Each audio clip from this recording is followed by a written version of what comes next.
Começa agora, na lata. Esporte no rádio, sem meias palavras. Apresentação: Moreno Carvalho e Diego Figueira. Aqui, na Metropolitana.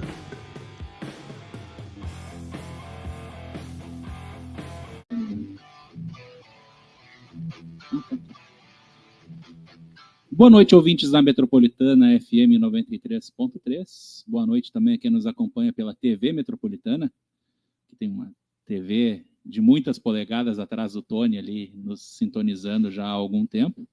Boa noite a quem também nos ouve no Litoral Gaúcho, pela rede Litoral de Rádio. E a quem nos acompanha aí via live no Facebook ou no YouTube. Iniciando o Na Lata de edição número 76, ao meu lado, Diego Figueira, fiel escudeiro. Boa noite, Diego. Boa noite, Moreno. Temos um convidado especial hoje aqui, um velho conhecido nosso, Jorge Kaiser, empresário, ciclista, expedicionário. E o que mais, Jorge Kaiser? Boa noite. De tudo um pouco. Boa noite. Boa noite.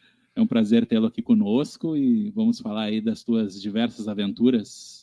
O que vem primeiro? É a bicicleta, né? A bicicleta entrou na minha vida muito cedo, então a bicicleta vem primeiro. E ela norteia teus caminhos profissionais e ganha-pão também. Sim, desde sempre, né? Iniciei com a minha carreira ciclística lá com 12 anos de idade. 12 anos. Fazendo minha primeira viagem de bicicleta para a casa dos meus avós, na praia. Balneário Pinhal. Balneário Pinhal. E conhece essa casa. Conhece bem, né? E a partir dali não parei mais, né? Comecei a trabalhar com bicicletas também aos 14 anos. Então, lá, com loja. Com loja, Para consertar a bicicleta da gurizada, no caso. Exatamente. E estamos até hoje aí trabalhando com... E tu foste um dos pioneiros, né, a ter esse tipo de loja, né, porque na época que eu me lembre, assim, não tinham muitas, né, referências, assim. Dá para se dizer que aqui em Canoas um dos primeiros, né. Teve outras lojas, né, mais antigas, mas dá para considerar como um dos pioneiros aí. E a gurizada andava muito, até porque naquela época não tinha celular, né, Diego? Então acho que o pessoal andava mais até, né, de bicicleta, né. Exatamente. Apesar que agora a bicicleta voltou, ela tá tendo o auge da bicicleta agora. Sim, é uma outra etapa, vamos dizer assim. Durante a pandemia aí a bicicleta despontou como principal esporte. Academia fechada. Exatamente. Corrida no parque meio perigoso também, né? Tem que correr de máscara e tal. Bicicleta não tinha como pegar o vírus, né? Exatamente, até muita gente utilizando a bicicleta como meio de transporte, né, para trabalho. Para não ter que pegar o ônibus lotado, isso, né? Evitando, né, o aplicativo. Né? Quando é que começou a loja, Jorge? A loja iniciou em 1994. Nós estamos completando agora 29 anos de loja. Sempre com o mesmo nome? Não, ela teve no início como oficina das bikes, porque era mais uma oficina mesmo de bicicletas, né? O pessoal estragava a correia da bicicleta e ia lá, né? Exatamente. E depois passou para Aventura Bikes e agora é Nova Aventura Bike Shop. E começou no bairro São José? Começou no São José, E aí já 10 anos tu falaste, né? Lá na São José a gente ficou por quase 19 anos. Muito tempo. E agora a gente já está em torno de 10 anos ali próximo à Estação Fátima. São quase 30 anos, né, de loja. Nesse período, quando começou em 94, qual era a bicicleta da moda, assim, a mais procurada? Era mountain bike já? Isso era início dos anos 90, né? Entrando meio 94. Dos anos 90. Era o início das mountain bikes no Brasil, né? Ainda era escasso, tinha poucas, mas foi ali que começou a mountain bike, né? Mas a gente trabalhou muito com bicicletas Calói, freio torpedo, barra forte, né? Barra forte. Diego teve barra forte lá em Pelotas? Não tive. E aí tu começaste, como é que é, Tony? Tigrão? Tigrão. Essa... Foi longe. Chegou a pegar essa época? Sim, Tigrão. A Tigrão é um pouquinho mais antiga. Mas, mas tinha. tinha. Manareta. E aí, e aí se misturou, né? Porque assim, obviamente tu abriste a loja porque tu gostava de bicicleta já. Sim. Já andava. E em que momento tu começa a levar isso mais a sério como esporte até de competição? Foi justamente quando eu comecei a trabalhar com bicicleta que surgiu a vontade de começar a competir com as bicicletas, né? Perfeito. Participar de provas, de competições. E daí foi 94, 95 que eu iniciei nas primeiras provas, né? Tu ia conhecendo a gurizada já? Exatamente. E isso também ia fazendo com que eu tivesse mais clientes, porque chamava atenção na época. Eram muito poucas pessoas que utilizavam a bike para competição, né? Então, aqui em Canoas, talvez tivesse no máximo 5 pessoas que usavam a bicicleta para esse fim. No caso, tu montava a tua própria bicicleta ou como é que era? Sim, fazia a montagem da minha própria bike. E que tipo de competições eram essas?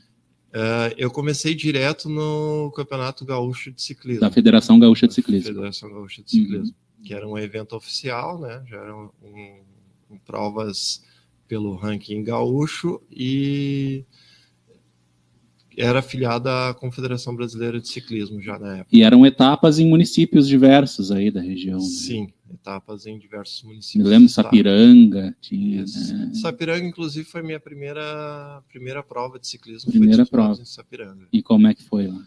Eu fiquei dentro da minha categoria em segundo lugar. Segundo lugar. Isso. Eu treinei mais ou menos... Categoria estreante à época, se eu não me engano. Isso. Eu treinei mais ou menos uns 6 meses para essa prova, o que é bastante tempo. E tu treinava aqui em Canoas? Treinava em Canoas mesmo. Onde é que é? Eu comecei treinando na frente da própria loja. Na frente do bairro São José. Pertinho da BR-116 ali. Exatamente, fazia um circuito e treinava por ali mesmo. Lombada, tudo, resistência. Isso, exatamente. Eram provas de distância, assim, não era velocidade. Eram provas de circuito, né? Eram na cidade, mas aí a federação ela fechava as ruas e fazia um circuito. Era pegada, né?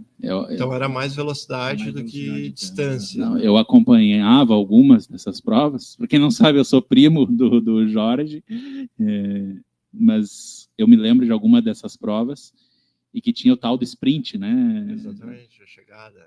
A chegada ali, que Figueira era de arrepiar, assim, porque dava um medo, porque parecia corrida de carro mesmo. Né? E aí tu foi por quanto tempo disputando essas provas? Então, comecei ali em 95 até 2005, durante 10 anos. 10 anos ininterruptos.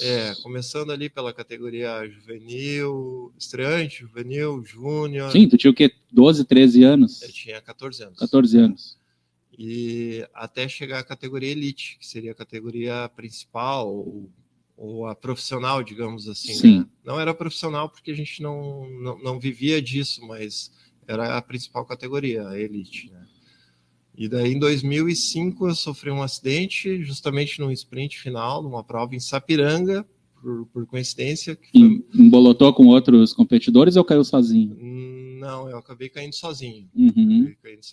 Quebrei a clavícula, fiquei 4 meses afastado da bike e resolvi dar um tempo nas competições ali, né?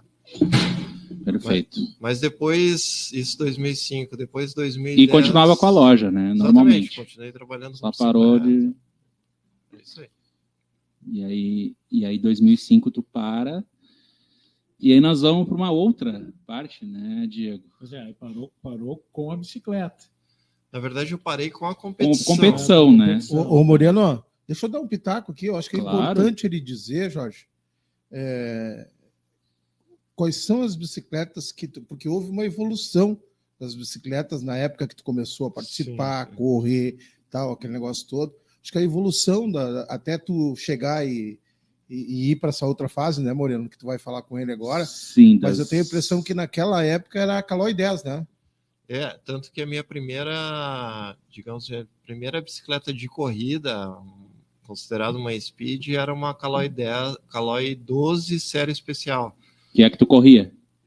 Que foi minha primeira bike de... Que era 21 marchas já. Eu me ela... lembro que aquelas... Não, ela era 12 marchas. 12 marchas. Depois veio aquela especial com 21 marchas. Né? 21 já eram as mountain bikes.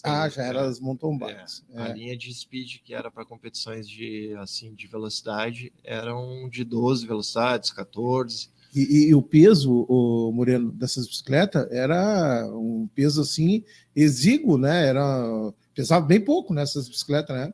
Na época, eu acredito que uma bike dessas em torno de 12 quilos. Muito leve. Mas hoje nós temos bicicletas de 6 quilos, hoje é 7 fibra quilos. Carbono, né? Mudou tudo. Hoje é o cockpit do Fórmula 1, a bicicleta. Hoje a mesma tecnologia que tem nos carros de Fórmula 1, a gente tem para as bicicletas. Sabe que, Moreno, por isso que eu quis dar um pitaco, desculpa, eu estou aqui, azar é dele, entendeu? Não, eu participei em São Paulo, quando eu estava por acaso lá em São Paulo, e vi uma equipe de competição fazer o lançamento, né? Porque eles fazem um lançamento que nem o Fórmula 1, a mesma coisa e tal. Né, para a equipe, e eu não sabia que as bicicletas novas já eram para não quebrar mesmo, porque tem os acidentes, Moreno, com essas bicicletas, a velocidade pode chegar a 100, 120 por hora. Sim. Dependendo do percurso, né? A velocidade máxima que eu já imprimi numa bicicleta foi 98 km por hora. 98. Numa descida, na época, mas descida de serra, descida de serra. Na época, isso, né? Na época. Imagina eu com a Tigrão fazia 20 por hora. Olha aí. Dobrável também, eu tive uma Caloi 10 dobrável. Que era um espetáculo. Não, essas bicicletas eram bicicleta de ponta na época, né? A Tigrão, quem tinha uma Tigrão na época só fazia entendeu? Era que nem ter um Puma, como é que é? Que nem tem essas Mercedes aí e tal. E aí em 2005 tu tem esse acidente, né? Isso. E aí tu foca mais na loja. Eu posso me dedicar bastante à loja, né? Até porque quando a gente está competindo, exige acaba dividindo, porque exige muito, né? Preparação, não é só ir lá e correr, né? Então a gente, na época, quando eu corria na Elite, chegava a fazer 700 km por semana, praticamente mais de 100 km por dia. Por dia. Sempre deixava um dia de folga, que era segunda-feira. Para descansar um pouco. E treinava bastante. E então daí eu passo a me dedicar mais à loja e começo a experimentar algumas viagens de bicicleta, né? Que tu tinha feito aquela com 12 anos, né? Pra praia. Daí me vem à tona aquela ideia de começar a fazer viagens de bicicleta. Algo um pouco mais tranquilo do que a competição. Sim. Exige também mais resistência do que a velocidade, né? E essas viagens eram viagens solo ou já acompanhado?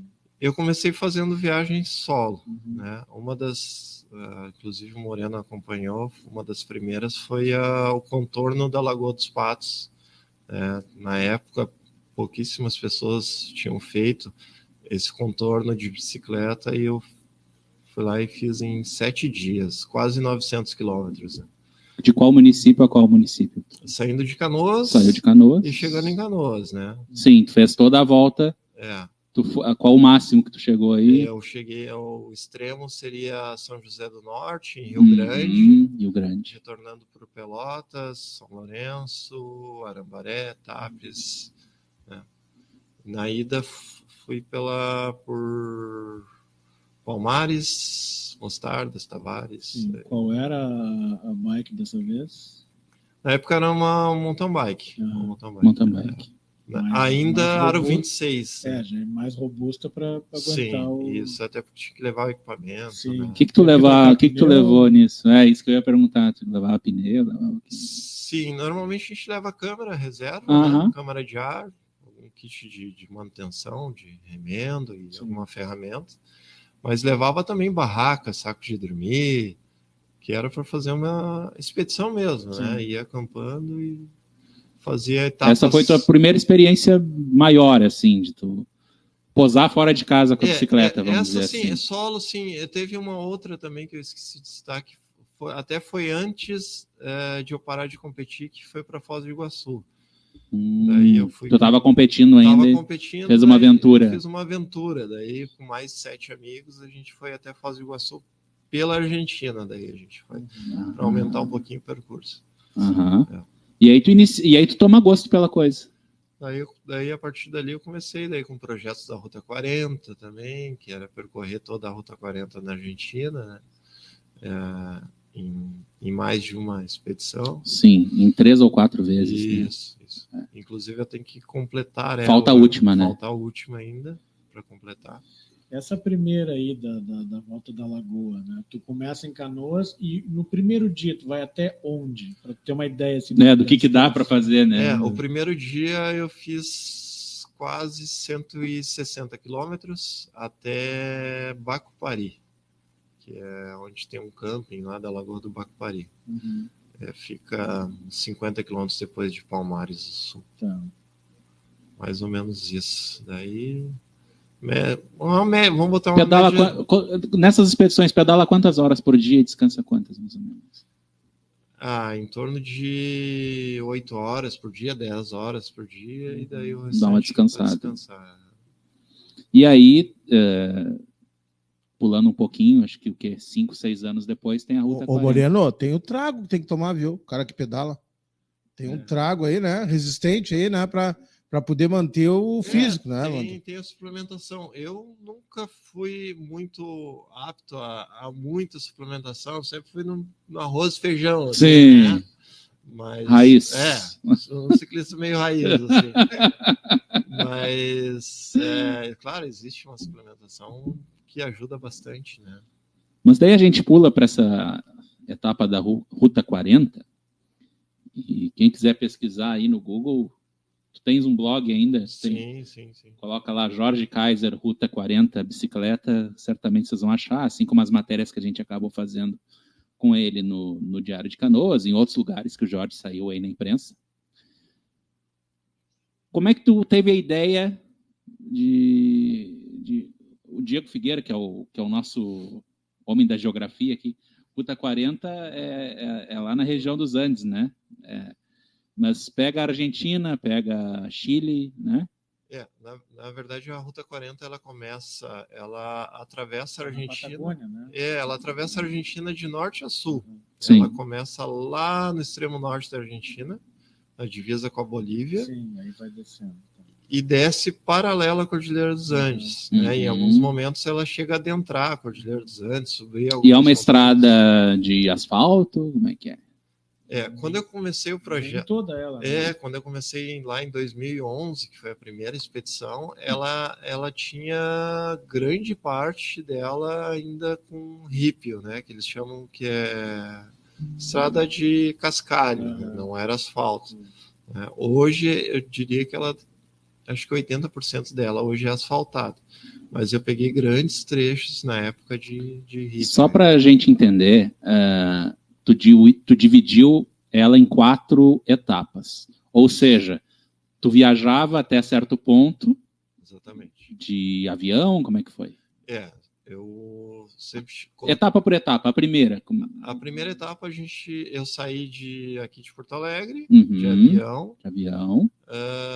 Bicicleta na mala, tudo. Na mala, exatamente, pagando excesso de bagagem. Sim, receitinha ali, Receita Federal. Exatamente. E desci na cidade de Mendoza. Desceu em Mendoza. Por que Mendoza? Eu escolhi o primeiro trecho da Ruta 40, fazer exatamente a parte do meio dela. Tu não fez cronologicamente. Pegou os pedaços. Por nível de dificuldade. Ô Moreno, só para dizer que o Jefferson Pess teve aqui. Estava andando de bicicleta hoje, né? Aí, ó, acabou de dizer, essa é a minha nova paixão agora, bicicleta. Só faltou comprar a bicicleta lá, né? E tem um comentário aí embaixo que é da PS Calçados, né?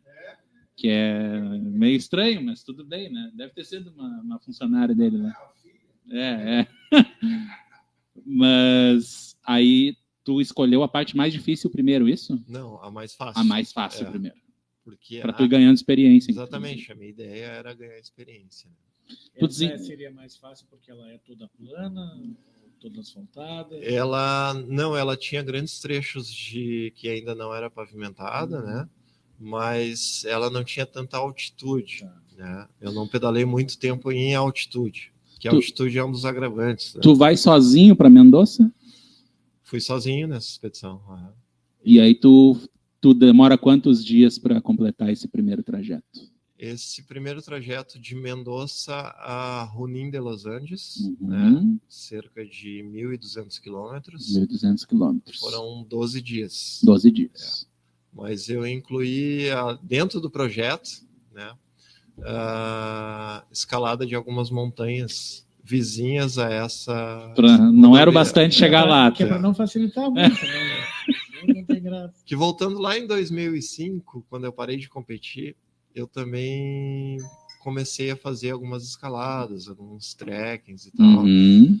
Aí, tudo dentro da aventura. Exatamente. Né? E daí, em 2011, eu decidi unir os dois esportes, que é a bike e o montanhismo. Tu chega lá, fica 12 dias, temperaturas, mais ou menos.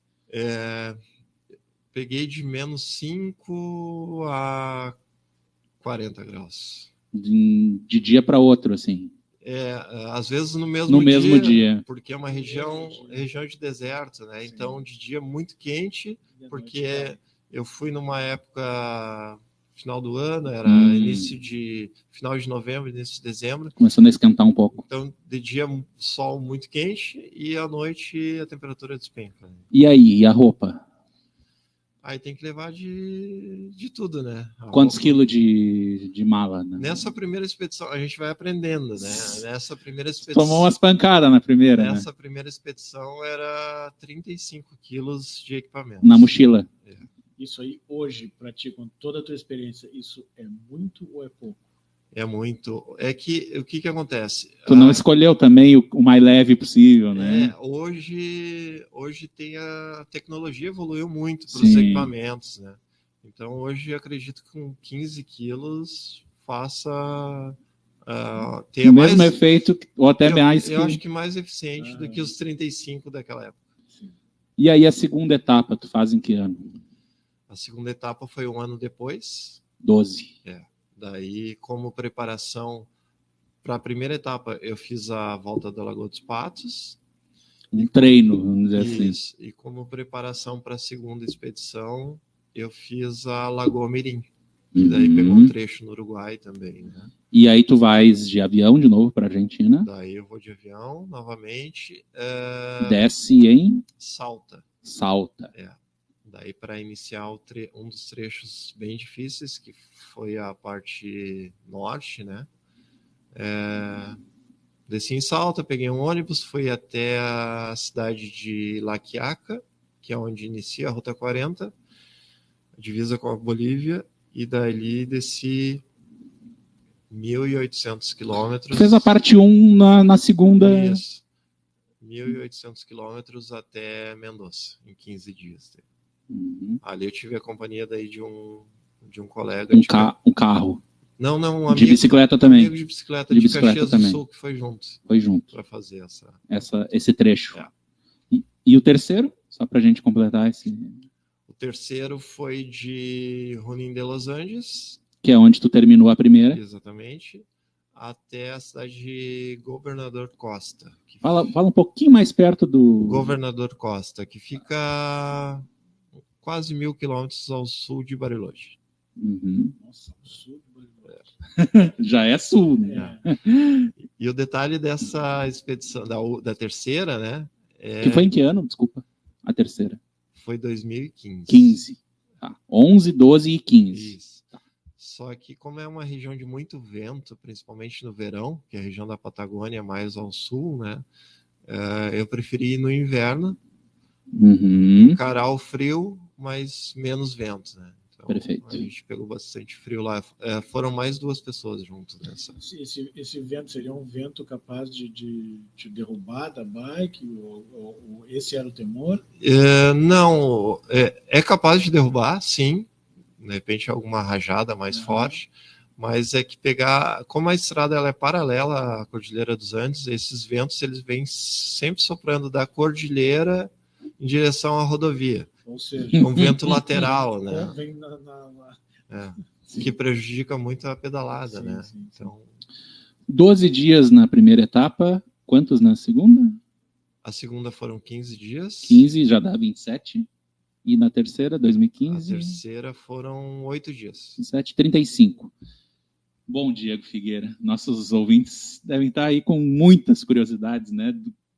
Tu tá fora de casa, numa bicicleta, bem longe, não tem para onde correr, né? E a minha, assim, dormia onde? Teve algum momento, assim, que tu estava cansado e olhou assim, não tem nada aqui, e agora? Exatamente. Teve alguns locais que passei a noite em barraca e também bem isolado, assim. Para ter uma ideia, teve por 2 dias, eu me lembro bem, assim, que eu pedalei 2 dias inteiros e não vi... Não viu nada? Nenhuma pessoa, nenhuma casa, nenhum cachorro, carro, nenhum custo, nada. 2 nenhum dias, animal, assim, nada. nada. Algum animal... Tatuzinho ali. Talvez algum puma me espiando que eu não tenha visto. Não sabe, eles estavam de Um olho. corvo ali, tipo, vai. Exatamente. Mas em alguns lugares também dava para chegar até as cidades e daí dormir. Aí tu achava alguma coisa. E que tipo de equipamento tu usava nessa época aí? Tu já tinha GPS, já tinha sistema de satélite para te ajudar ou era mapa, velho? Mapa mesmo? no papel. Mapa. Como era uma rodovia, né? Então, sim. Teoricamente, a bússola é só tu seguir, mas... Mas isso é na teoria. Mas hoje seria muito mais fácil. Bota o Waze ali. Inclusive teve na segunda etapa, teve um dia que eu errei, tinha uma bifurcação, eu errei e aí pedalei quase 120 quilômetros. A mais. 60 para ir, quando eu me dei conta tinha que voltar mais 60, só que daí era 60 de subida praticamente. Não. E aí, se tu não tivesse dado conta, tu teria parado onde? Aí só Deus sabe, né? Não sabe nem se estaria aqui até hoje, né? Exatamente. E era uma estrada de terra, né? A gente sabe se ia ter alguma coisa para frente. Não. Era só... Moreno, tem uma outra curiosidade que eu tenho certeza que o pessoal está em casa esperando perguntar para ele. Tem mais pergunta aqui. Faz a tua aí. Não. O que ele levava para comer? Porque quando o cara vai sair de bicicleta, se presume que é que nem um paraquedista. Quanto menos coisa ele tiver para descer com o paraquedas, melhor. Entendeu? Que ele vai mais tranquilo, Sim. né? E para andar de bicicleta em grandes trechos, que nem esse, entendeu? Certamente ele deve ter levado uma alimentação quase que invisível ali para não pesar muito, para não dar problema. Aí a minha pergunta, entendeu? né? Também, ele falou que era raiz, que era do arroz e feijão, né? E aí, como é que foi? Deu para levar arroz e feijão? Como é que foi? Deu para levar muito miojo. Miojo. Cereal, essas coisas. Mas uma coisa que salva muito assim na viagem, que é uma coisa bem raiz, é um sanduíche de salame e queijo. Só para o pessoal em casa entender o porquê do miojo, é o carboidrato que ele precisa manter ali, né? É isso aí, né? Exatamente, é de fácil preparo também, né? E uma coisa que é indispensável, né? Que é água, né? Água. Muita.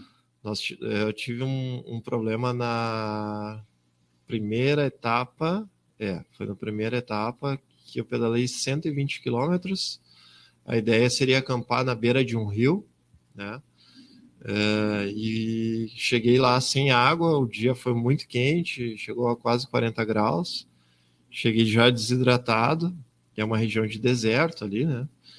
E quando eu cheguei no rio para pegar água, eu disse, agora eu tô bem, cheguei na beira do rio e tal. Fui tomar água do rio, a água era salgada. No rio? No rio.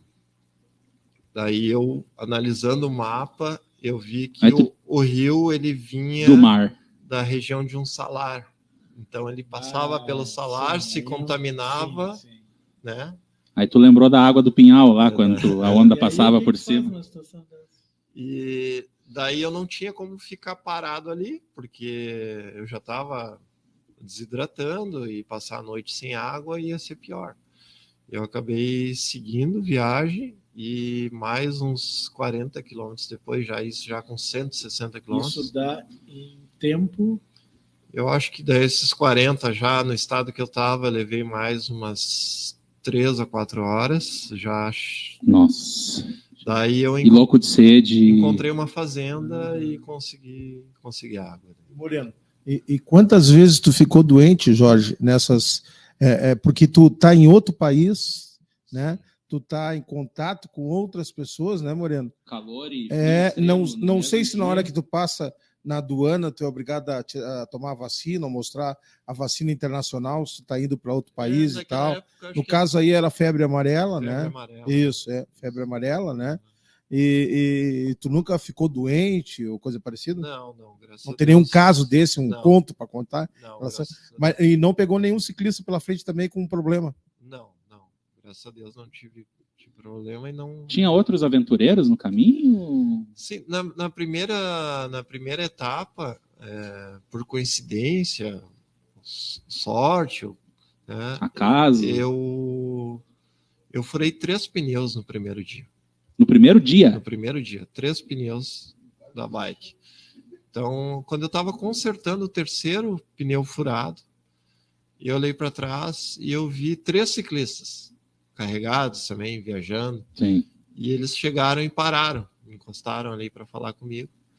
E eram 2 americanos e um alemão, que também estavam fazendo o trecho da Ruta 40. Mesmo aí o Kaiser teve que usar o alemão. aí pegou. E daí eles esperaram eu consertar e tal, e a gente foi conversando. E acabamos pedalando 12 dias juntos ali. Porra. Foi bacana, porque... Que legal. Não esperava, né? Não esperava, não foi nada planejado. Né? Uma curiosidade aqui da Larissa Vieira, nossa ouvinte que nos manda aqui. Minha curiosidade das viagens dele com a bike é dos perigos com os carros, caminhões na estrada. Eu acrescento ainda, além de carros e caminhões, porque é um equipamento caro, obviamente, né? Resistir tudo. Quais perigos tu enfrentaste assim nesse trajeto? Eu acho que a questão do trânsito, né, dos caminhões e carro, principalmente nas regiões que passavam por dentro de cidades grandes, né? Uhum. Por exemplo, a própria Mendoza ali tem lugares mais com trânsito maior, mas as estradas em si ali é uma estrada com pouco movimento de carros e caminhões. Entendi. Né? Então ali o trânsito não é tanto problema. O maior risco talvez seria mesmo uma tempestade, alguma coisa assim, né? Algo da natureza mesmo. Roubo, não vi nada de... Não tentar, até porque era difícil alcançar, né? Nesses 4 mil quilômetros que eu fiz lá, eu não tive nenhuma incidência. Não vi nada suspeito. Assim, uhum. né? E, se eu não me engano, a ideia de tu completar a Ruta 40 de bicicleta é porque nenhum ser humano até então teria completado o percurso a bordo de uma bicicleta. Sim. Continua isso? Naquela época era exatamente essa a ideia, né? Hoje já tem outros ciclistas que fizeram a Ruta 40. Tem inclusive ciclistas que fizeram em uma vez só. Mas eu não Primeiro brasileiro, talvez? Eu não conheço nenhum relato de algum que tenha feito, além da travessia da Ruta 40, escalar as montanhas próximas, as principais montanhas ali próximas, né? Então isso está incluso no meu projeto. E eu acho, pelo que eu tenho pesquisado, que não tem nenhum brasileiro que tenha concluído ainda a Ruta 40 de forma integral. Então, é um recorde que tu está em busca. Quem sabe... Expectativa de voltar lá, tem isso já na agenda? Talvez esse ano, mas... O trecho que falta, como é que ele é? O trecho que falta é o trecho sul, né? Então é um trecho bem inóspito, que seria a região sul da Patagônia. É uma região bem fria, de bastante ventos, e muito deserta, né? A distância entre as cidades é bem grande, então vai ser um desafio. Qual seria a época do ano para fazer esse trecho? O verão sempre é o mais indicado em termos de segurança pelas questões climáticas, né, de frio, nevascos e tal, que isso pode ter muito no inverno. Mas também no verão tem muito vento. Sim. Mas eu acredito que eu devo encarar o vento e menos frio. Acho que o verão. O início ali, final de primavera, talvez. A Ana, nossa ouvinte aqui, pergunta se tu esteve na casa do Che Guevara. É real isso? Eu estive num hostel, né? Não era do Che Guevara, mas sim de um amigo bem próximo do Che Guevara. E tinha alguns pertences do Che Guevara. Que legal. E era ponto turístico, assim, junto? Não, na verdade, ele que contou a história. Ele contou para ti. Exatamente, ele me mostrou e tal. É noroeste argentino. Agora eu não me lembro a cidade bem. O Che Guevara era mais lá de Rosário, né? Era Rosário, né? Mas ele comandou por tudo. Que quem sabe esse proprietário do hostel talvez fosse de... Na hora do aperto ele pulava a cerca. Aí teria que rever os diários de motocicleta. Temos que assistir de novo o diário de motocicleta. O Che andou por tudo, né? E algum trecho assim que tu... Ou trecho O Che andou pela Ruta 40 também. Também, né? Sim. Trecho é muito pequeno. Tem alguma viagem que tu tenha que, assim, não vou morrer sem fazer essa aqui? Eu acho que é essa última etapa da Ruta 40, essa tem que fazer. Pô, fez 3/4 já, né? Não. Mas eu digo assim, depois de completar essa já está quase no riscado do caderninho ali. Tem a Carretera Austral, no Chile, daí, que é do outro lado da cordilheira, né? Sim. Que também é uma estrada que eu quero fazer. Já pensei até na Transamazônica também. A Transamazônica eu não fiz. Talvez, quem sabe, eu consiga fazer. Mas tu foi para lá? Eu estive na Amazônia o ano 2021. Ô, Moreno, importante, eu acho, uma pergunta. Eu sou metido, viu, Jorge? Não. Importante uma pergunta é o seguinte: a questão de gastos, entendeu? Para te fazer uma viagem dessa. O que tu leva dinheiro, leva cartão, telefona para alguém pagar a tua conta e tal? Porque tu acabou de dizer agora há pouco. Gasta na preparação. Tu acabou. Não, é porque na preparação ele está aqui, né? Sim. Esse é que é o negócio. Agora, quando ele está lá, que não tem, ele olha para os lados, só tem as estrelas. Não tem nada. Como é que tu. Pix não tinha ainda, né? Como é que tu faz isso? Porque as pessoas devem ter curiosidade. Mas vem cá, ele passa aí numa lojinha lá, num troço, num artefato, ele está curioso, quer levar para casa, ou coisa parecida. Porque nessas viagens não dá para levar muita mala, né, cara? Porque a gente quer trazer um monte de recordação, mas não dá, né? Quando a região é mais inóspita, assim, é dinheiro, né? Tem que levar dinheiro, não adianta. Leva o dinheiro, troca, faz o câmbio e troca pelo dinheiro deles lá mesmo, para facilitar que tu vai chegar num mercadinho. Bom, então tu pesquisa o trajeto que tu vai fazer, então. O que tem, o que não tem, se tem posto de gasolina... Sim. Se vai ter um lugar para trocar o dinheiro e tal, essas coisas. Já imagina até as paradas, né? Na verdade, a expedição, a viagem começa no planejamento. Então, isso que tem que falar, acho que o pessoal que está em casa, né, vai pegar. Não, agora o maluco está nos ouvidos lá. Com facilidade. Vou pegar minha bici aqui e vou sem dinheiro até Porto Alegre. Se furar o pneu, como é que faz? Um diferencial dessas expedições que eu fiz ali, que eu vejo de algumas pessoas que viajam de bike, às vezes o pessoal sai para viajar, mas sem data definida para voltar ou coisa assim. Eu não, eu tenho data para sair e data para voltar, até porque eu tenho meu trabalho, tem que minha cuidar família, das coisas tem aqui, tudo, né? Então tem que ser tudo muito planejado e justamente ter essa coisa, saber onde que vai ter um posto de gasolina, onde vai ter um hotel, onde vai ter um mercado. Claro que muita coisa a gente vai descobrindo pelo caminho, mas o básico tem que estar no planejamento. Outra pergunta que chega aqui, se em algum lugar tu não conseguiu arrumar ela na hora e teve que andar a pé com a bicicleta, levando a bicicleta. Não. Não precisou. No Não. momento algum, precisei. Sempre conseguiu andar com a bike. Porque também tem uma coisa, né? Tem esses conhecimentos que tu precisa ter, não é só saber pedalar. É um cara que trabalhou a vida inteira saber pedalar, todo mundo sabe. e consegue consertar, né? E se trincar a correia... É obrigatório, tem que saber consertar a bicicleta, né? Tem que saber. Porque não, ou leva o mecânico junto. Né?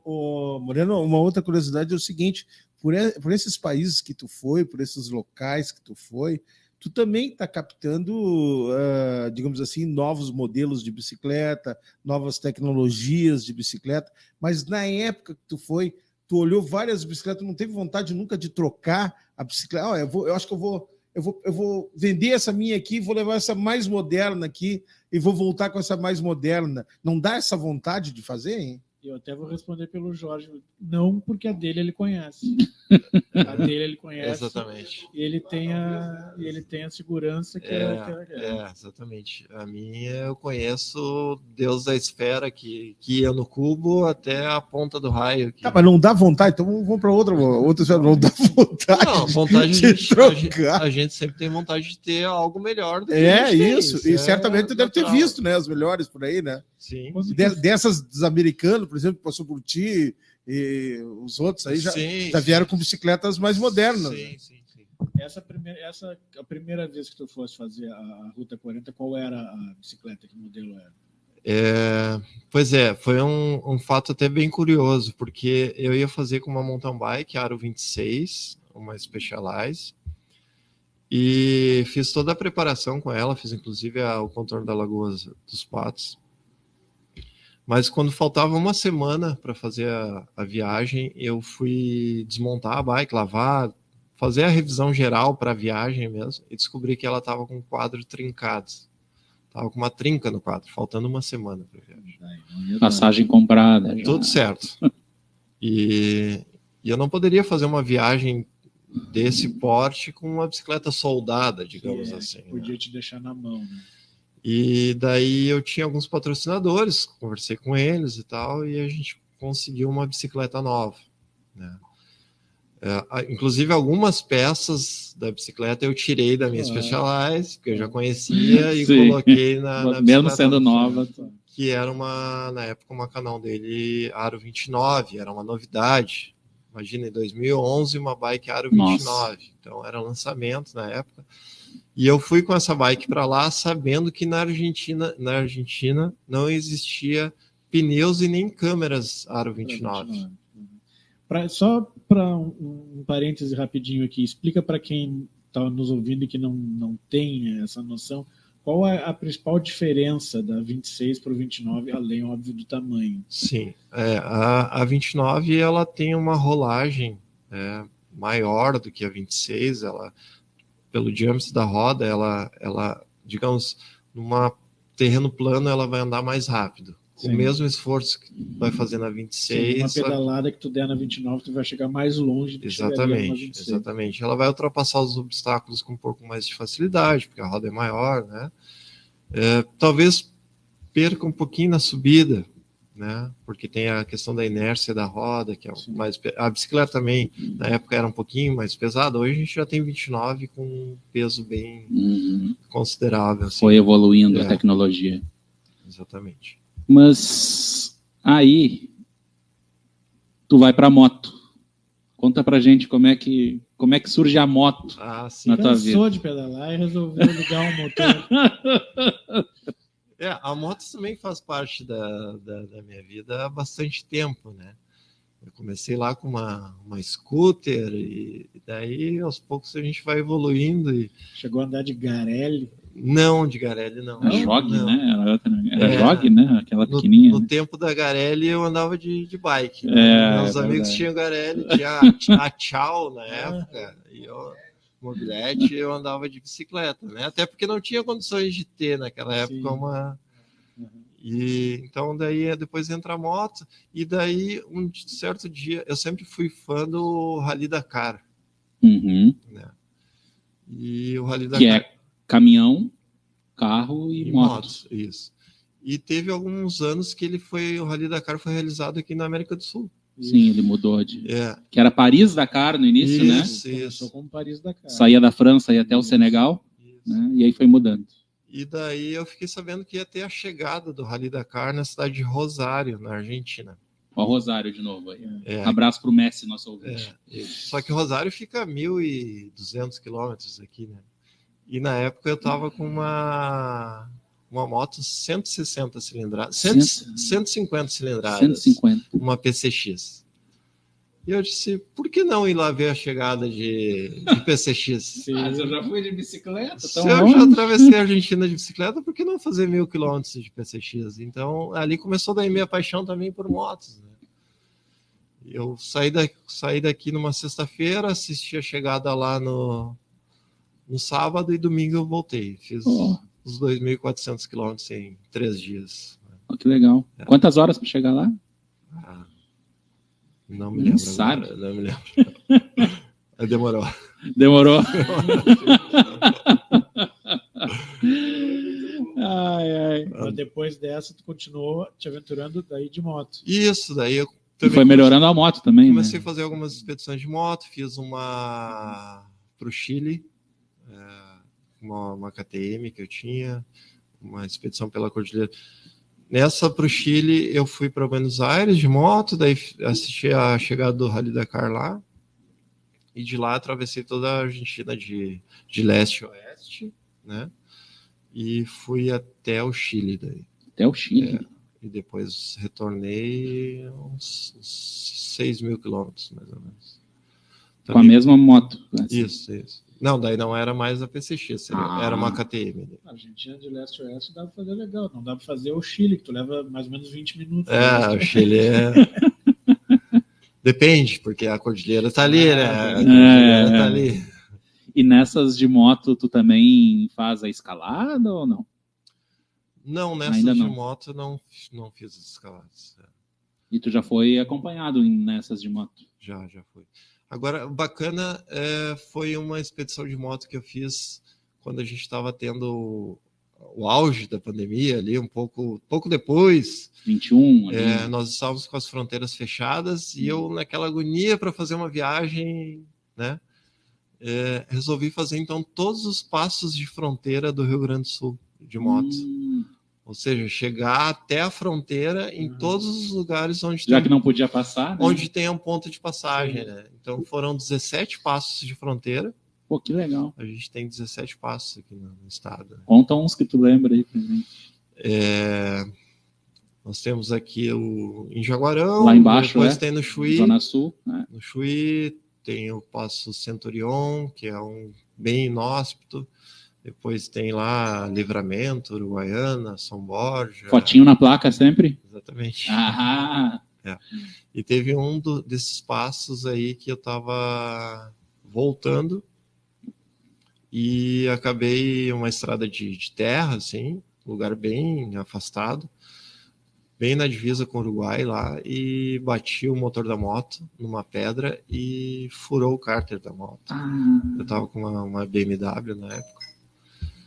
E daí eu tava, 50 quilômetros da cidade mais próxima, que se chama Pedras Altas, né? E daí eu tive que fazer um remendo no motor com esparadrapo. Esparadrapo. E consegui chegar na cidade. Conseguiu chegar. Para conseguir fazer o uma oficina. Uma oficina. Não, eu cheguei num posto de combustível, daí tive que chamar o seguro, resgate.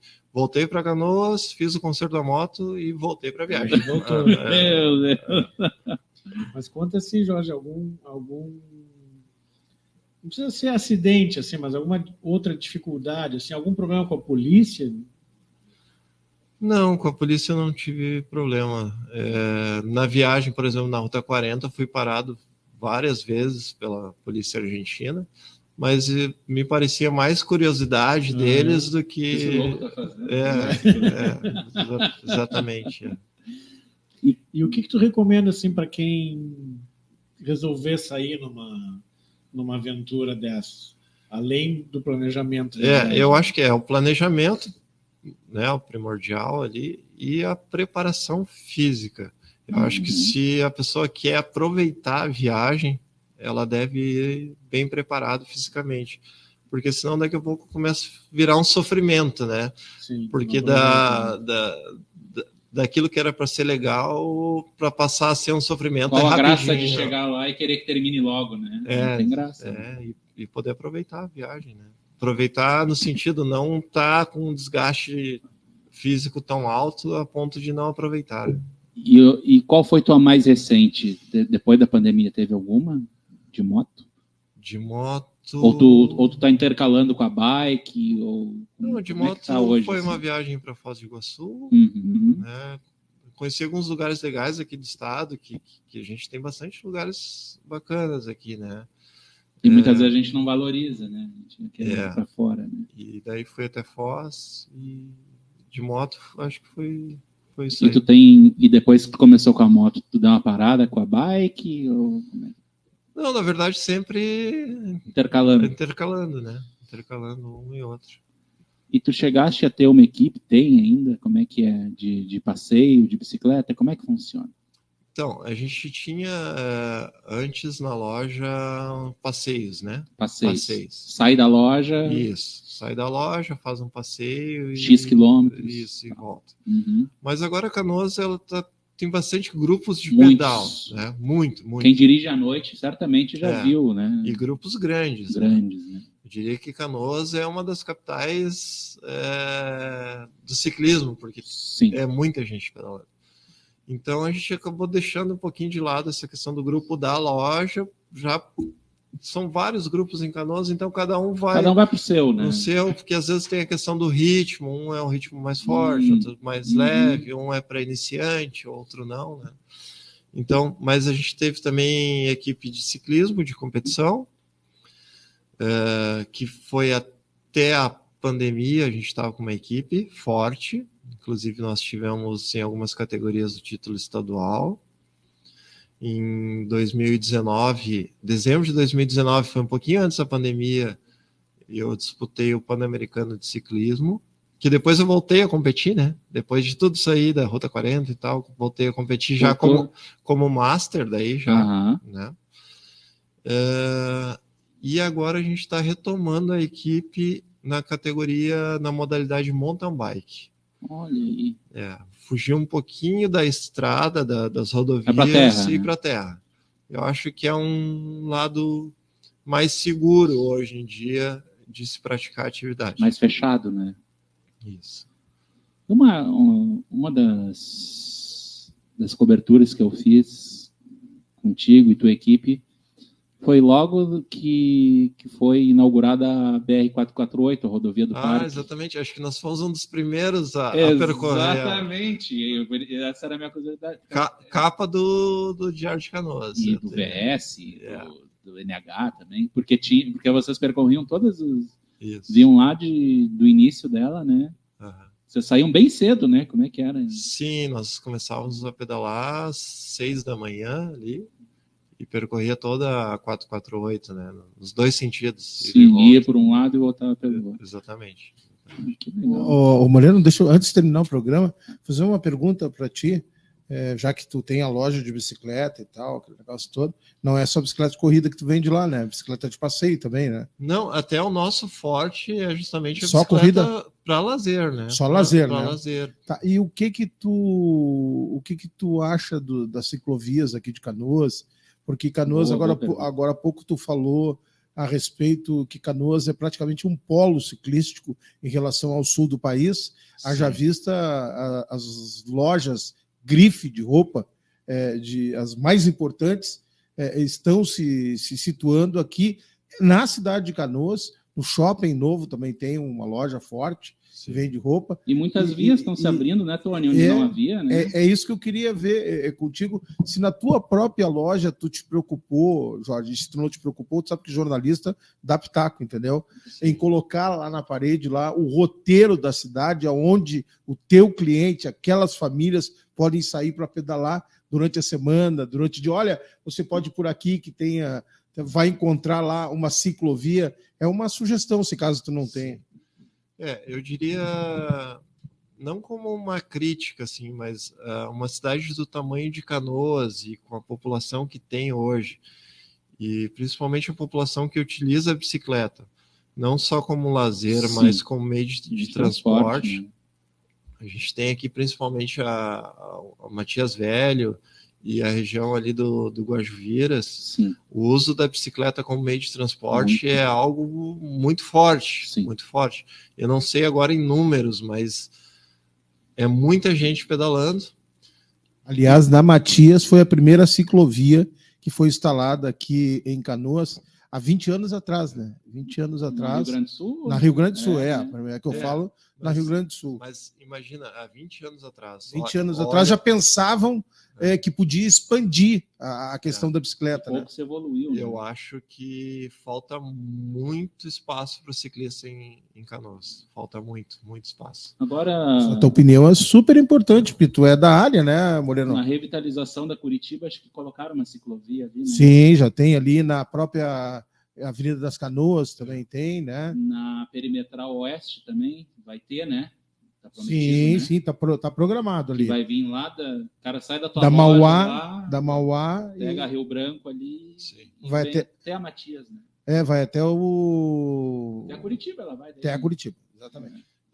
Eu sei que às vezes em algumas avenidas é praticamente impossível. Sim, mas para fazer essas vias, os empresários da cidade, desculpe, Moreno, desculpe, vocês são consultados? Porque eu acho que devia ser, né, Moreno? Claro. Consultado, principalmente os donos de empresas que vendem bicicleta e tal, deveriam ser consultados, porque são essas pessoas que estão... Tu acaba de dar aqui um detalhamento de mais de 30 anos andando de bicicleta aí, né? Então, tu sabe todos os caminhos que poderia surgir uma ciclovia, né? Dioturnamente, tu vê isso acontecer, né? E a gente sabe que com o reflexo financeiro que o país vive nesse momento, a bicicleta ela se tornou algo muito necessário, muito especial na vida das pessoas, porque quem usa bicicleta durante o mês, por exemplo, economiza 300, 400 reais da passagem, né? Por baixo, estou falando aí, né? Exatamente. Sem falar em combustível, né? A gente vende muita bicicleta na loja para pessoas que estão com esse pensamento de poder, né, ir para o trabalho e voltar, e até a questão de economia, a questão de saúde. E ainda faz uma atividade física, né? Mas... Tu sabe que eu consertei, minha bicicleta tem mais de 30 anos, tá? Sim. É da Ciclogel lá. Eu tenho 2 da Ciclogel, tem mais de 30, são todas bem conservadas e tal. Todo ano eu mando dar um retoque, só que eu não ando nelas, né, cara? Agora eu vou andar de novo. Eu moro aqui perto, né? Indo da minha casa para cá, vou começar a vir de bicicleta. Para cá, porque a bicicleta, o pessoal, Moreno, eu e tu precisamos fazer bicicleta, entendeu? Nem que seja parado.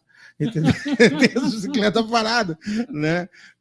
Porque movimenta todo o corpo, né? Movimenta todo o corpo. A bicicleta é saúde, né? E outra coisa, a bicicleta é academia que tu não precisa passar no médico para usar a bicicleta, porque se tu vai na academia tem que mostrar lá, o gordinho tem que mostrar um atestado lá, para que não tá com problema. Agora tu compra a bicicleta e sai andando, não morre, fica tranquilo. E tu vai para o trabalho de bicicleta? Como é que é? Não, porque agora tá morando longe. Estou morando em cima da loja, no apartamento em cima. Eu só desço a escada, né? Bom, da loja. Mas já usei de bike como deslocamento.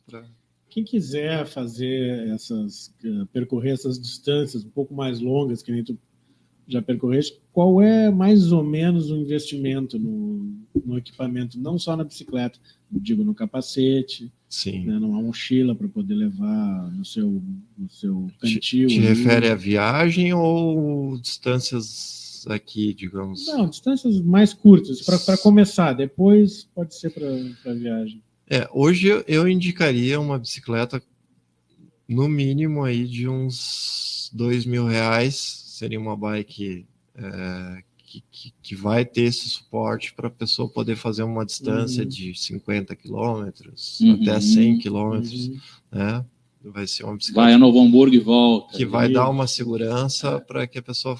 Claro, quanto maior o valor do equipamento, maior a qualidade, né? Na bike funciona assim. Sim. maior rendimento, né, o desempenho, ela E tu comercializa também para alto rendimento? Também. Também. A gente tem desde da pessoa que quer a bike para andar no parque até aquele que quer competir. Se o pessoal chegar lá assim, quero comprar uma bike e tal, faz tempo que eu não ando, essas conversinhas que já deve ouvir. Sim. Né? E aí vocês, tu ou o teu pessoal lá, vocês... não, então vamos aqui, vamos testar, vamos botar o cilindro para baixo, para cima, vamos testar o guidão, senta aí, vamos ver como é que é. Sim, a gente dá toda a orientação, né? Todo aí. Porque a bicicleta, quem não é do meio, às vezes não sabe. A bicicleta, por mais que seja o mesmo tamanho de roda, ela tem diferença de tamanho de quadro. Então a bike ela tem tamanho, assim como um tênis tem tamanho, o quadro da bicicleta tem tamanho. Moreno, uma coisa que ele vai revelar aqui agora, eu vou fazer a pergunta para ele, mas por incrível que pareça, tem várias pessoas que não sabem andar de bicicleta. Adulto, que não sabe andar de bicicleta. E qual é a situação, por exemplo, vai chegar uma senhora lá, a gente vê aí esses triciclos de bicicleta aí, entendeu? Para a senhora, para a sogra e tal, para o idoso, aquele negócio todo. Como é que tu chega a dar uma aulinha lá? Tem algum espaço para a pessoa andar de bicicleta? Porque por exemplo, aí tu falou em moto também. Eu ganhei uma moto quando passei na faculdade. E era lá na Gaúcha Cara, lá quando tinha as motos lá. E eu nunca dei de moto, né? E para pegar a moto, eles tinham uma pistinha lá para andar de moto, né? E porque a bicicleta, claro, agora tem até motor na bicicleta. Eu disse que não tem motor, mas até a bicicleta com motor tem, né? E como é que fica essa situação? O Moreno, tu sabe andar de bicicleta, Moreno? Olha, faz tempo que eu não ando. Mas viu? Olha, não, eu tenho pessoas que não sabem andar de bicicleta. Mas dizem que andar de bicicleta nunca desaprende. Não desaprende. Né? Não desaprende. A gente procura sempre passar as orientações e procura deixar o cliente dar uma volta com a bicicleta. Se ele não sabe, é mais complicado, até porque a nossa loja ela fica na Getúlio Vargas, na BR. Né? Nós temos a rua lateral ali, que tem um acesso bom para fazer os testes, mas eu vou te ser bem sincero, eu acho que até hoje não apareceu ninguém assim querendo comprar que não saiba pedalar. Sabe, Moreno, que de vez em quando tu vai aí na rua, tu deve ter passado já também por um carro que diz assim, aprenda a dirigir tendo habilitação. Sim. Tem gente que tira a carteira de habilitação e nunca dirigiu. Né? Nunca dirigiu na vida. Isso foi legal de dizer, porque assim, nós temos um grupo que eu gostaria de citar, um grupo de pedal em Canoas, que talvez seja um dos mais antigos, que ele se chama Quinta do Pedal. Quinta do Pedal. Por que Quinta do Pedal? Porque todas as quintas-feiras eles se reúnem ali na Inconfidência com a Santos Ferreira. Já vi. Agora, a quinta passada, eles estavam, se não me engano, em 72 ciclistas. E a gente costuma dizer que é um grupo pedal escola. Porque eles fazem um pedal só por dentro de Canoas, uma quilometragem menor, e eles é para quem está iniciando. Eu acho que eu vi, inclusive, o Moreno, eles ficam sinalizando, os caras vêm, eles ficam nos principais travessos, cruzamentos, eles vêm, olha, eu acho que eu presenciei isso aí. Esse grupo. E então o que acontece? Quando o cliente chega lá na loja, ele já sabe andar de bicicleta, mas ele não está acostumado a andar pela cidade ou andar no trânsito, a gente sempre indica ele participar desse grupo. Porque ali ele vai aprender a andar em grupo e andar pela rua, pela cidade, né? Porque o pessoal ensina, o pessoal eles são muito atentos a isso, né? Cruzamentos, sinaleira, lugar onde pode andar 2 e 2, onde pode andar um sozinho, um atrás do outro. Então é legal. Uma coisa, Moreno, a sinalização. Hoje em dia a bicicleta, toda ela sinalizada, né? O que não tinha antes, né? Lá quando eu comecei não existia essa coisa de os piscas, aqueles de LED, né, das bikes. Hoje, se uma bicicleta estiver bem sinalizada, bem equipada, um motorista não pode dizer que não viu. Eu quero dizer que eu mandei fazer a revisão na minha e voltou, sabia, Moreno? Voltou com esses piscas aí na frente e atrás, embaixo do banco ali. Tem uma para trás e o farol. E é algo tão simples que pode salvar uma vida. Com certeza. Porque se não tem a sinalização, eu, como motorista, Muitas vezes. Não enxergo. Às vezes a gente está numa rua escura e diz assim, olha. E outra coisa é o capacete, né? Muita gente chega para comprar bicicleta, mas sem aquele preconceito. Eu não vou usar capacete. Daí eu cito um exemplo meu, né? Eu já quebrei 5 capacetes. Podia ter quebrado a cabeça 5 vezes. Né? Ou uma vez só. Uma vez só. Então, claro, são 30 anos. E economizar, né? Mais de 30 anos, mas... Né? Salvou a tua vida. E eu já vi gente caindo da bicicleta. Agora vem aquela pergunta, Jorge, que não quer calar. Quantas bicicletas o Moreno já te comprou na tua loja lá? Porque isso é um negócio familiar. Não, onde se... Como é que é? Já fiz manutenção das bikes dele. Mas já vendi para a mãe dele. A mãe já está dizendo, vou ler no ar já então, já que o Cano perguntou. Depois tu fala para ele se puder buscar a minha bike para lavar, lubrificar e encher os pneus, porque eu vou voltar a andar. Aí, ó. Já está servindo de incentivo. Tem esse serviço lá na loja? Sim. Tem isso aí, A gente faz serviço de manutenção geral, né? Não, tem que perguntar o que eles não fazem, né? Muito obrigado pela presença aqui com a gente. 1h e 8 minutos foram pouco. Tanto de história, né, que a gente ainda teria. Só um pouquinho, eu como sou gordinho, já tô cansado de tanto pedalar. Parado aqui, só ver essa história. Só de imaginar. E queria te deixar à vontade, se tu quisesse mandar um abraço para alguém, citar mais alguém, fica à vontade. Eu que agradeço a oportunidade de participar aí e poder divulgar um pouco de certa forma, a divulgação do nosso esporte, que é o ciclismo, né? Na cidade que diria a capital do... Eu digo assim, né? Ela não tem esse título, mas capital do ciclismo pela quantidade de... Adoram falar que é do X, né? Mas, pô, tem muito mais ciclista do que X. Do que X. E só tenho a agradecer, né? Agradecer a vocês e a gente que agradece. E agradecer também muito os meus patrocinadores que me mantêm até hoje participando. Pode falar no nome dos patrocinadores aí, não tem problema. Eu não vou falar porque pode ser que eu... Não, é que a gente vai captar esses patrocinadores. Moreno, com segundas intenções, vou captar. E também aos meus clientes, né? Porque sem eles eu não estaria... 29 anos. 30 anos vai ter um coquetelzinho lá?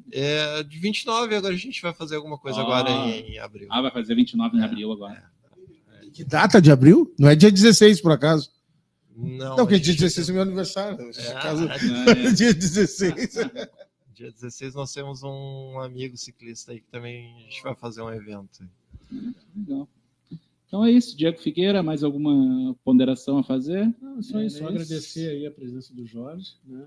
Muito obrigado. Muito legal. Programa com bastante... Tu não conseguiu convencer o Diego a vir de bicicleta da casa dele para cá, que ele mora lá na Zona Sul. Não, mas agora...